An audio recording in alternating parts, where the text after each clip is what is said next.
You know, sometimes all it takes is a single off-the-cuff comment from a huge celebrity to spark a massive cultural firestorm. And that is exactly what happened when one of music's biggest icons said just a few simple words. Today, we're going to unpack the whole debate that exploded from it. And these were the words, just 6 of them, from a global icon. They're putting it everywhere. It seems pretty simple, right? But this phrase landed with some serious force, and it set off a huge conversation all over the internet.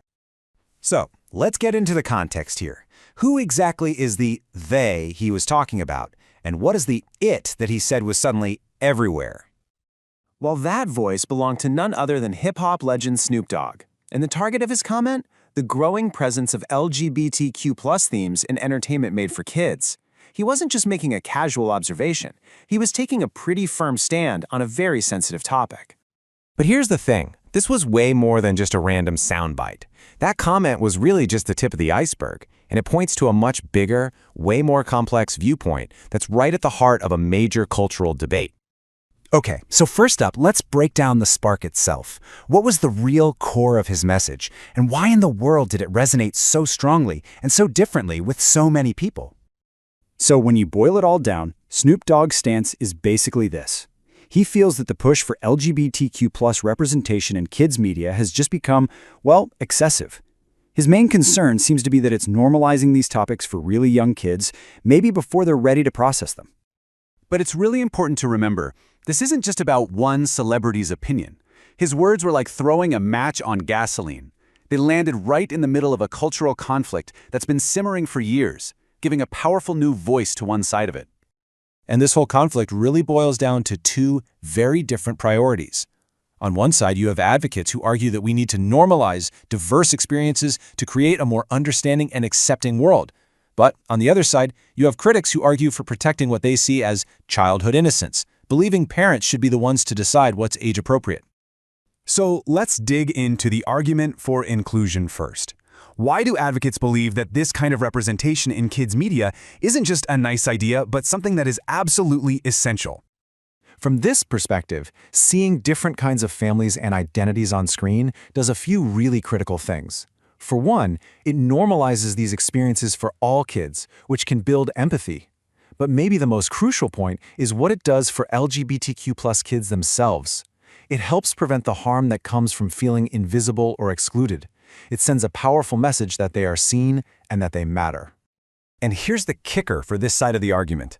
A lack of representation isn't a neutral thing. To them, it's an active message of exclusion.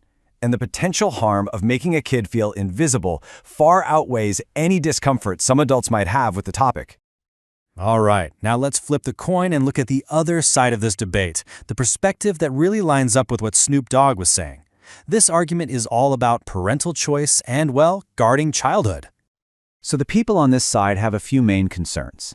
It's really about the age-appropriateness of the content, what kind of impact it might have on young developing minds, and what they see as the fundamental right of a parent to decide when and how their kids learn about sensitive topics. So for this group, it's not really about banning the conversation forever. It's all about who controls the timeline.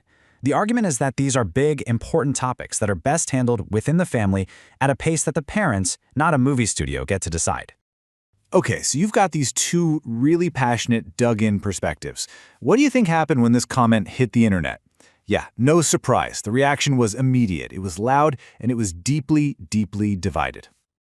And wow, the reaction online pretty much split right down the middle, which just shows you how polarized this issue really is. You had about 45% of people calling the comments homophobic and insensitive, but then you had a nearly equal 40% jumping to defend him, talking about free speech and parental rights. It was a digital tug-of-war with very little room in the middle. And what it all comes down to is that both sides see harm in a completely different way. The critics were focused on the harm they believe the comments themselves could do to LGBTQ+ youth. Meanwhile, supporters were focused on defending what they see as a parent's fundamental right to guide their child's upbringing. And that's really the key takeaway here. This whole thing is so much bigger than just celebrity controversy. It's like a perfect snapshot, a microcosm of a major fault line running through our culture. It's a fundamental disagreement over values, over representation, and over the very definition of what childhood should be. Which leaves us with the big, messy, unresolved question at the very heart of all this. How does a society balance the goal of creating inclusive media that reflects everyone with the deeply held belief that parents should have the final say? There are no easy answers here, and this is one debate that is clearly far from over.